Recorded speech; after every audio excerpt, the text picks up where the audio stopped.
again, the intersection of fitness and therapy is just, it's that strength coach hat coming out again. Because I know that not all strength coaches utilize deloads, but like they all utilize smart programming. Right. Like maybe we don't just go, 9 RIR forever. Maybe that's not what the program. It's that idea that if you sit around and you do nothing, you are going to get some kind of tendon, based. You run the risk of getting that tendon-based pain because there's no signal to do any kind of anabolic buildup, and so it can't keep up with breakdown. You get some tendon issues. Conversely, you do the same exact stress on the same exact tissue, the same exact way. It's not going to keep up with the breakdown that is happening. You're going to get some tendon issues. It's that same thing. You're just being a smart strength coach now. You were just varying up the, what do I want to say? Like the load, the where you're exerting that load and how you're imposing that load. It's the importance of not being the, high school, college, broski in the gym. You don't always have to be at 9 RIR, 8 RIR. Sometimes it's okay to be down at 7. Sometimes it's okay to do, 5 and get that super compensation. But again, it's that same thing. Like you just, you got to vary it up. Yeah, absolutely. And I mean, I'd say that's one of the number one thing that I am like showing clients is like, you don't have to work as hard as you think you need to work. Right. So therefore you don't have to feel that exercise is as intimidating. But what you should learn to do is measure what you're doing, right? Like have a sense and an intention, right? So understand, like, if you want to get stronger, what that actually means. It's not just you're using weights. It's like you're progressively doing more with something, right? Like you're progressively lifting more weight over time, right? And that doesn't necessarily feel like boot camp feels. That doesn't feel like that at all, right? And just appreciate, and that's not a high calorie burning type of workout either. So understand what that feels like. And then if you want to do cardio, measure your heart rate, understand what that feels like, right? And just the idea of using a heart rate monitor in the clinic is one, it's very motivating for people, or it's just this idea that gets people in the game. Like it's like a game where you're like, all right, I'm trying to just move in a way that keeps my heart rate there, and I can explore different ways to do it. So that speaks to movement variability. It's like, well, I don't just have to be on an elliptical. I don't have to just be on a rower. I don't have to just run. If I want to do cardio, I can do many different things that get my heart rate in this zone for an extended amount of time. So just that idea of tracking becomes so valuable, but it also shows people they don't have to work as hard as they thought they did. And that when they were working that hard, they might not have actually been doing cardio because they might not have been able to sustain it long enough to, like, get the thing that they're looking for.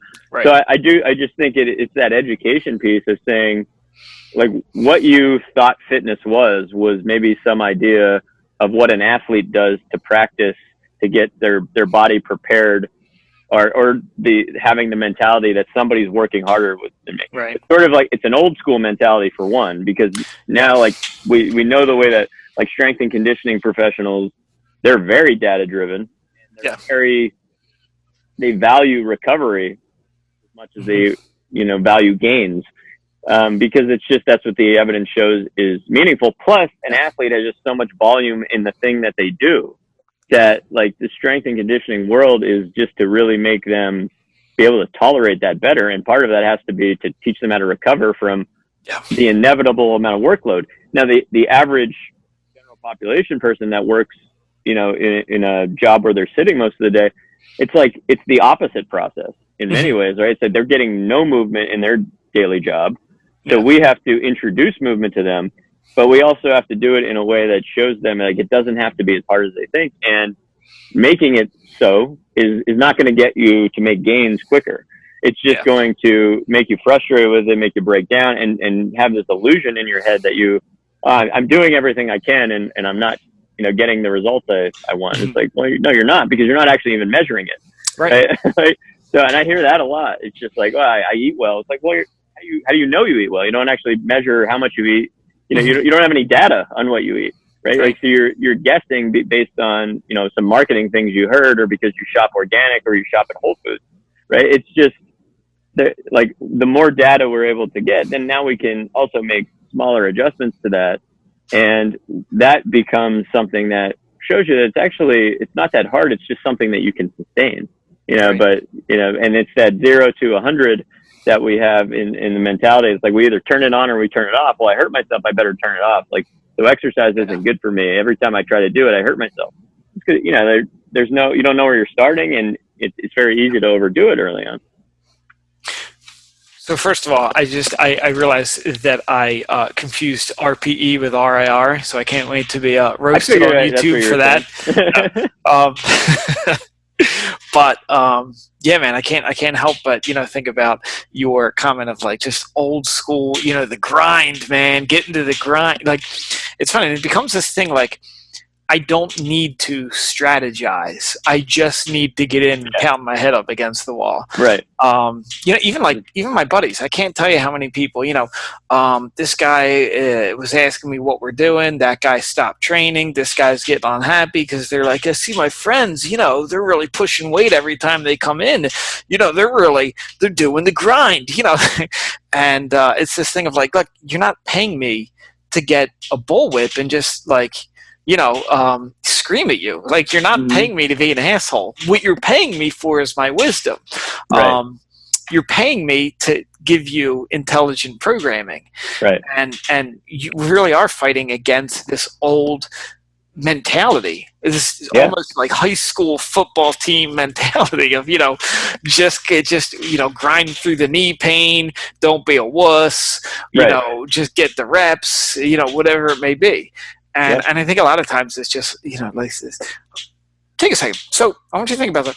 You can write these numbers down. Like, you know that, right? And like a lot of it's like, oh, yeah, like just very simple. I didn't realize that I could Yes, you can strategize it. Yes, you can plan it. Yes, you can think about it. And that's like a game changer, because it's exactly what you're talking about with the food and measuring. You know, it's this idea of like, why aren't I losing any weight? You know, man, I'm coming in here, I'm working my ass off. I can hardly breathe. I'm leaving a puddle of sweat on because you can hardly breathe, and you need oxygen to burn fat. Like, you can hardly breathe. This is what I need you to think about. You know, stuff like that. Don't just come in and bash your head on the wall. Let's take a second to think about this. Yeah, and I think what's difficult there sometimes is it's like everybody's sort of like looking for like why, and they're looking for the why to be like very specific or very like truth oriented, right? Instead of it just being, you know, to have a system of finding a baseline and then seeing that baseline progress. So one of the things I run into a lot is when I try to get people to use like heart rate monitors or even Fitbits and things like that, is that like the resistance comes from one, just like using technology. But then the other resistance is like, well, not reading perfectly, right? Like, this can't be accurate. You know, that type of shit. It's just like, just do it long enough to have it be its own baseline, right? Yeah. Instead of trying to find the reasons that it won't be useful, right? Because like technology is getting better, but there is going to be flaws in the accuracy. And I think it's hard to compare one device to another device. Like when you look at calories burned or heart rate. But if you're using the same device over time, then that becomes your standard. And it is a thing that gets you to change your behavior. Right. It's not about the accuracy of the numbers. It's about the changing of behavior. But it's like there's so much resistance because there's some idea that it's supposed to be perfect, right? Like there's supposed to be some, you know, perfect accuracy. And it definitely had like these, I've used technology now for the last year a lot more than I used to, and it's just like it's so much better than when I used to try to get things in the past. Like I have this velocity based trainer Push, and when I first got it, like you know, I'd put it on my arm for swings. I'd put it like on a barbell to just see how fast the bar. It like just always dropped reps, and it like never does it anymore. And it's not even like a different device. Like it's something like about the software that I've just noticed is improved, or just using it more frequently. Like I think there's almost like there's a learning curve to some of this technology, but it's just the act of like like chill out and just try it. Right. I mean, Ton of resistance to. Well, it's exactly what you're saying. You know what? I'll tell you. Let's say that you're right. It's a random number generator. Going with this client, with this hypothetical person. Okay, fine. It's let's stop calling it heart rate. We'll just call it the fantasy unicorn number. Like I don't care, because you're the same guy coming up with doing the same work, to which this is adding some meaningless number of numbers. But what it's doing is creating, you're going to use this as consistently as you can, right? And watch those numbers go up. Just watch your little fantasy unicorn number. Let's say your goal is to play with your kids, right? And you want to get out there on the field and run around. How are you measuring that? Because you're not trying to lose weight. You're not a runner. You're not trying to run marathon. How are you tracking this? Okay, good. Let's use our little fantasy unicorn number, because at least that becomes a number. At least you can tell now some semblance of, this is actually working. You're doing it. Right. No, I agree. And I think, there is a form of measuring that people are doing when they're exercising, and they sort of blindly trust the things that they're measuring. So like if runners, recreational runners, but they will oftentimes just look at distance, or like how fast they're going a certain distance, so they'll trust their GPS and things like that. But I think the difference between like a heart rate number is that it's more of a moderation type of number, right? Where it's a middle zone, not like go as hard, not try to just keep getting your times better. It's all you got to do is just hit here, but that in itself can be progressed over time, right? Like that might start as, just the standard, whatever the app gives you, based on 220 minus age as your max heart rate. And then you can do different formulas to get maybe a more accurate heart rate zone based on your resting heart rate. Or accurate doesn't even have to be the right word. It is 100% of the time, if you go from using 220 minus age and then you incorporate Carveden's method with someone's resting heart rate, you are going to get a higher resting heart rate zone, or a higher max heart rate zone, or a target heart rate zone for your training. So then it would just be like, do this for a certain amount of time. Like this would be phase 1 of your training.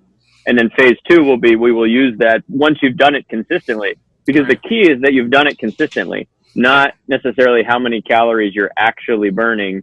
Right. It's just that you're doing it consistently. And then you do the next phase, which is the harder thing, which is obviously harder because you've upped your starting point basically for everything you're doing, and see how your body feels with that. And then once that becomes sort of the new norm, you would imagine that your fitness has also improved. And it sort of becomes obvious to every person then that, okay, like I'm more fit than I was, regardless of how accurate these numbers are. You know what I mean? And I'm not saying that accuracy is not important. I'm just saying like there are other people doing that work to assess accuracy and validity, but the act of just having a wearable object that you're paying attention to changes your behavior in a very meaningful way.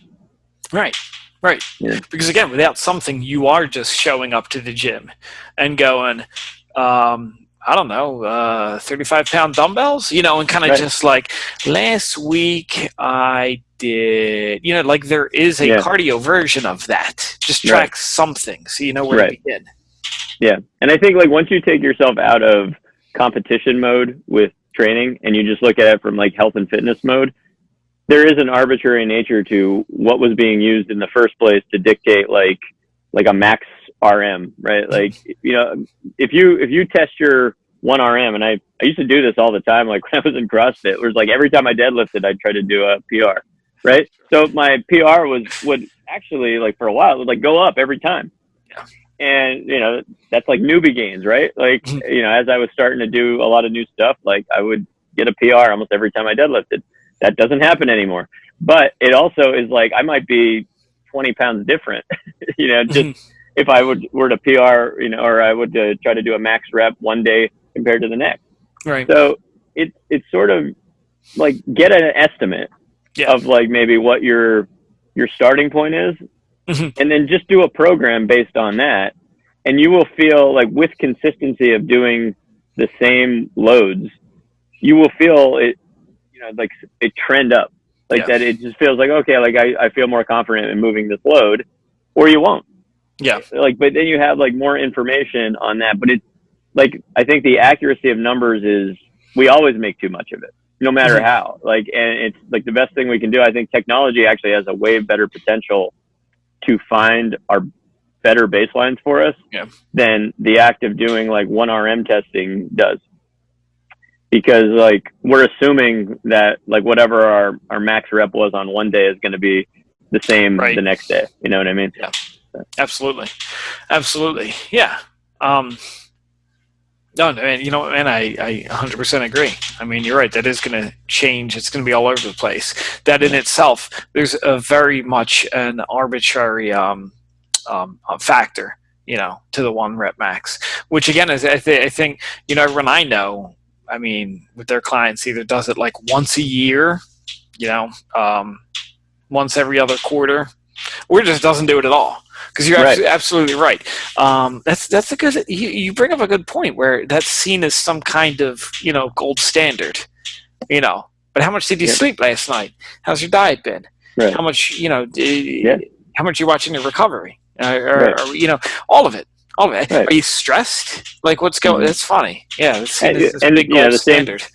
Same thing could be said for your 5K time. You know, your 1 mile run time. Absolutely. Right. It's just, and so I think it's, you know, we have these ways, and it's good to have an assessment of where you are, but like it's also important not to put them on the pedestal too much, and know that, you know, whatever we're using to create programming, like, you know, based on maybe what we think our ceiling is, it's always a little fuzzy. It's always a little bit of an estimate, and whatever we decide to do, just do it there and see if, like, bigger changes should be more important than smaller changes, I think, in the long run. You know what I mean? And like quantitative changes or qualitative changes may become more important sometimes than quantitative changes, but it all works together. So like we want quantitative things that we're looking at for feedback.